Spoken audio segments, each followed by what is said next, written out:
Hello students, agri with keywords में आपका स्वागत है। स्टूडेंट, आज हम बात करने वाले हैं फंडामेंटल ऑफ हॉर्टिकल्चर। यहाँ से क्वेश्चन हम 10 नंबर का कवर करेंगे। बीएससी एग्रीकल्चर के फर्स्ट सेमेस्टर में यहाँ से क्वेश्चन आते हैं कि define of horticulture and discuss their branch and importance. Okay, horticulture या उद्यान विज्ञान की परिभाषा दीजिए, उद्यान विज्ञान की शाखाओं एवं उनके महत्व का वर्णन कीजिए। यहाँ से आपके एक्सटर्नल एग्जाम में 10 नंबर का क्वेश्चन आता है। तो 10 नंबर का क्वेश्चन यहाँ से पूछा जाता है। ठीक है, तो 10 नंबर का यहाँ से क्वेश्चन आता है स्टूडेंट। तो hello students, agri with keywords में आपका स्वागत है।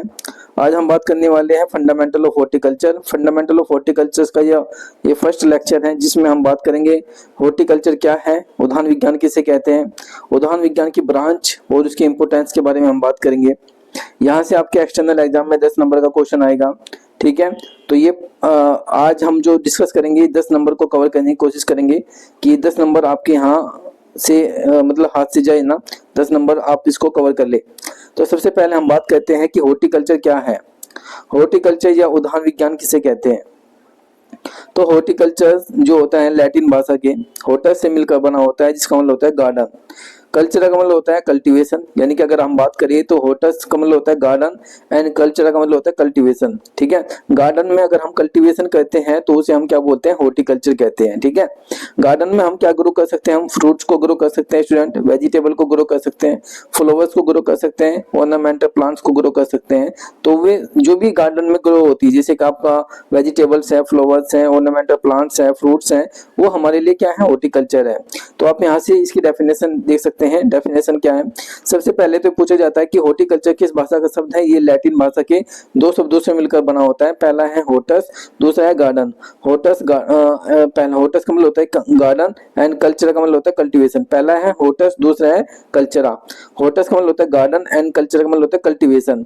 अब गार्डन में आप जो कल्टीवेशन करते हैं, जैसे आप वेजिटेबल्स को ग्रो करते हैं, फ्लावर्स को ग्रो करते हैं, ऑर्नामेंटल प्लांट्स को या फ्रूट्स प्लांट्स को हम ग्रो कर रहे हैं गार्डन्स में, तो वो हमारा हॉर्टिकल्चर कहलाता है। ठीक है, तो आप हिंदी भी horticulture is the branch of agriculture. ठीक है, horticulture is the branch of agriculture in which study of vegetable, flowers, fruits and ornamental plants is called horticulture. तो ये एक सिंपल सी डेफिनेशन है, इंग्लिश में मैंने बता दी। हिंदी की बात करें तो उद्यान विज्ञान दो शब्दों से मिलकर बना होता है, लैटिन भाषा के दो शब्दों से मिलकर बना है। पहला है हॉर्टस, दूसरा है कल्चरा। हॉर्टस का मतलब होता है गार्डन, बगीचा, और कल्चर का मतलब होता है खेती। गार्डन में अगर आप सब्जी, फल फूल सब्जी की खेती करते हो या अलंकृत पौधे को ग्रो करते हो, उगाते हो, तो हमारे लिए क्या है, हॉर्टिकल्चर है। ठीक है, डेफिनेशन यहाँ से यहाँ तक की है।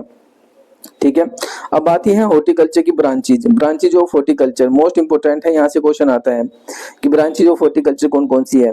तो अगर हम बात करें, हॉर्टिकल्चर एक वाइडली फील्ड सब्जेक्ट है। काफी वाइडली का मतलब होता है कि फैला हुआ है, काफी विस्तृत सब्जेक्ट है।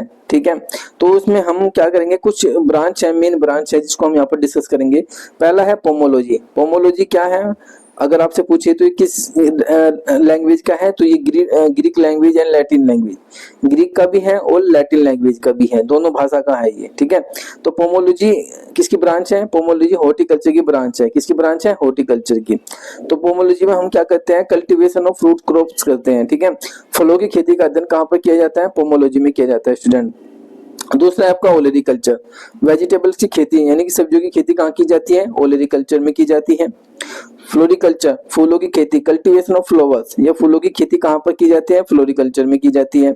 प्लांटेशन क्रॉप्स का मतलब क्या होता है, प्लांटेशन क्रॉप का मतलब होता है कि रेफर कल्टीवेशन लाइक हम कोकोनट वगैरह, एरिसनट, रबर, कॉफी, टी जो हमारे लिए होते हैं, ये सारी की सारी प्लांटेशन क्रॉप होती है। प्लांटेशन क्रॉप, ठीक है। स्पाइसेस क्रॉप मतलब मसाले वाली फसलें, जो मसाले होती है, जैसे आपका कार्डिमोम है, पीपर है, ठीक है, ब्लैक पीपर है, ये सब। मेडिसिनल एंड एरोमेटिक, मेडिसिनल का मतलब होता है औषधि, एरोमेटिक का मतलब होता है सुगंधित, यानी कि कुछ ऐसी फसलें होती हैं जो मेडिसिनली होती हैं, औषधि होती है, वो जिनके अंदर सुगंध पाया जाता है। जैसे आप कह सकते हैं, जैसे आपका आपने लेमन ग्रास का नाम सुना होगा, आपने लेमन ग्रास, ये क्या है, लेमन ग्रास एक एरोमेटिक क्रॉप्स है। ठीक है, अश्वगंधा है, आपने नाम सुना होगा, सुगंधा का आपने नाम सुना होगा। ठीक है, वो हमारे लिए क्या है, मेडिसिनल क्रॉप है। तो ये सब चीजें इसमें आती है। पोस्ट हार्वेस्ट टेक्नोलॉजी क्या होता है, ये भी ब्रांच है। पोस्ट हार्वेस्ट टेक्नोलॉजी का मतलब क्या होता है स्टूडेंट, पोस्ट हार्वेस्ट टेक्नोलॉजी का मतलब होता है कि post after harvesting of crops like flower, fruits and fruits. ठीक है, जब कटाई के उपरांत मतलब जब हम फलों को काट देते हैं, सब्जियों को की सब्जियां, जैसे आपका टमाटर है, मिर्च है आपकी, ठीक है, मिर्च से अचार, आपका मिर्च का अचार आपने देखा होगा, तो वो पोस्ट हार्वेस्ट टेक्नोलॉजी का पार्ट है, पीजीबीटी पार्ट है, ठीक है। तो इसमें हम पोस्ट हार्वेस्ट टेक्नोलॉजी में हम जो स्टडी करते हैं आफ्टर हार्वेस्टिंग ऑफ क्रॉप, ठीक है, फसल की यानी फसल की कटाई के बाद हम यहाँ पर क्या करते हैं, स्टडी करते हैं, ठीक है, स्टोरेज में वगैरह में। यहाँ पर हैंडलिंग, ग्रेडिंग, पैकिंग, पैकिंग वाला आपने पैकिंग सुना होगा कि आप पैकिंग करते हो। ग्रेडिंग का मतलब होता है जब हम क्वालिटी के आधार पर वेजिटेबल्स को क्वालिटी के आधार पर हम अलग अलग करते हैं तो उसको ग्रेडिंग कहते हैं। स्टोरेज करना, प्रोसेसिंग करना, प्रोसेसिंग का मतलब होता है कि साफ अच्छी अच्छी चीज, मान लीजिए आपने आपके पास एप्पल है, आपके पास टमाटर है, सॉरी आपके पास टमाटर है, अच्छी क्वालिटी का जो टमाटर है वो उसमें हम अब पैकिंग लगाना, कागज लगाना, दैट इज द प्रोसेसिंग, ठीक है। ये सारी चीजें हैं। वैल्यू एडिशन का मतलब होता है कि उसकी वैल्यू को बढ़ाना। मान लीजिए आपने टमाटर है, टमाटर आज कितने रुपए, मान लो 100 रुपए, 150 किलो रुपए किलो बिक रहा है, लेकिन अगर आप टमाटर का सॉस बना के बेचोगे तो वो बहुत महंगा बिकेगा, तो उसको कहते हैं वैल्यू एडिशन करना, ठीक है। मार्केटिंग का मतलब होता है बाजार में बेचना। तो ये सारी की सारी ब्रांच है। एक ब्रांच और है प्लांट प्रोपेगेशन। प्लांट प्रोपेगेशन का स्टूडेंट मतलब क्या होता है, एक सिंगल प्लांट से जब हम मल्टीपल प्लांट्स को प्रोड्यूस करते हैं तो उसे हम क्या कहते हैं, उसे हम प्लांट प्रोपेगेशन कहते हैं, ठीक है। एक सिंगल प्लांट से, एक पौधे से अनेक पौधे जो हम तैयार करते हैं उस विधि को क्या कहते हैं, प्लांट प्रोपेगेशन कहते हैं। ये दो तरीके से होती है, लैंगिक विधि और अलैंगिक विधि, यानी सेक्सुअल प्रोपेगेशन और एसेक्सुअल प्रोपेगेशन। अगर किसी पौधे को हम सीड के द्वारा प्रोड्यूस करते हैं तो उसे हम क्या बोलते हैं, सेक्सुअल प्रोपेगेशन। यदि पौधे के किसी हिस्से से, वेजिटेटिव पार्ट से, स्टम से, लीफ से, रूट से किसी पौधे को हम प्रोड्यूस करते हैं, पैदा कर रहे हैं, तो वो हमारे लिए एसेक्सुअल प्रोपेगेशन कहलाता है, ठीक है। तो प्रोपेगेशन का मतलब समझते हो, एक सिंगल प्लांट से मल्टीपल प्लांट को प्रोड्यूस करना। फ्रूट क्रॉप्स आप जानते हैं, फल वाले जितने फ्रूट्स होते हैं, आपका एप्पल है, बनाना है, सिट्रस है, गवावा है, सारे के सारे फ्रूट्स क्रॉप्स होती है, ठीक है। इंपोर्टेंस ऑफ हॉर्टिकल्चर की बात करें तो आप यहाँ पर भी देख सकते हैं, as a source of viability of the in producer, produce करने की वायबिलिटी इनके अंदर होती है। As a source of nutrients इनके अंदर होता है। न्यूट्रिएंट्स आपने देखा होगा अपने वेजिटेबल्स के अंदर फाइबर्स होते हैं, ठीक है। फ्रूट्स के अंदर आपने देखा फाइबर्स होते हैं, कार्बोहाइड्रेट होते हैं, विटामिन होती हैं। तो ये सब विटामिन, मिनरल, फ्लेवर, अरोमा, ये एल्कलाइड, जो जितने भी सारी चीजें होती हैं, ये न्यूट्रिएंट्स वगैरह, वेजिटेबल हो चाहे फ्रूट्स हो, वे अच्छा सोर्स होता है, ठीक है। हॉर्टिकल्चर की इंपोर्टेंस आप लिख सकते हो। तीसरा, as a source of medicine, medicine का सोर्स अभी मैंने बताया, अश्वगंधा नाम आपने नाम सुना होगा, सुगंधा का राफिले सरपटाइना के बारे में आपने सुना होगा, वो मेडिसिन क्रॉप है। इकोनॉमिक कंपोजिशन है ये, ठीक है। जो इम्प्लॉयमेंट जनरेट करने का काम करते हैं। इफेक्टिव यूटिलाइजेशन है वेस्ट लैंड का, जो बेकार भूमि पड़ी है वहां पर आप कल्टीवेशन कर सकते हैं, फ्रूट्स मेडिसिन प्लांट लगा सकते हैं, ठीक है। सब्स्टिट्यूट ऑफ फैमिली इनकम, ठीक है, जो फैमिली इनकम है उसको बढ़ा सकते हैं, फैमिली इनकम को। होम गार्डन, रूफ गार्डन आपने नाम सुना होगा, वो सब करके। As a foreign currency exchange को भी, मान लो आप एक लार्ज स्केल पर आप वेजिटेबल फ्रूट्स को ग्रो कर सकते हैं, और फ्लावर्स को भी ग्रो किया जाता है, और उसको एक्सपोर्ट करके विदेश से पैसा भी आप कमा सकते हैं। इनपुट इंडस्ट्री आप डेवलप कर सकते हैं। प्रिजर्वेटिव मैंने अभी बताया, प्रिजर्वेशन का काम कर सकते हैं आप, केचप बनाना, ठीक है, सॉस बनाना, ठीक है, और अपना आम से अचार बनाना, ये सारे जो भी होता है ये प्रिजर्वेशन इंडस्ट्री होती है। एस्थेटिक कंसर्वेशन प्रोटेक्शन इन्वायरमेंट है, ठीक है। आप एक एस्थेटिक आस्था में विश्वास रखने वाली, आज ने कल देखा होगा अपना, फूल जो होते हैं, फ्लावर्स जो होते हैं हमारे, फ्लावर्स हमारे रिलीजियस से संबंध होते हैं, ठीक है। रिलीजियस सिग्निफिकेंस, वो जो हमारा धार्मिक महत्व इसमें है, तो ये सब चीजें आप इसमें लिख सकते हैं इंपोर्टेंस में, ओके।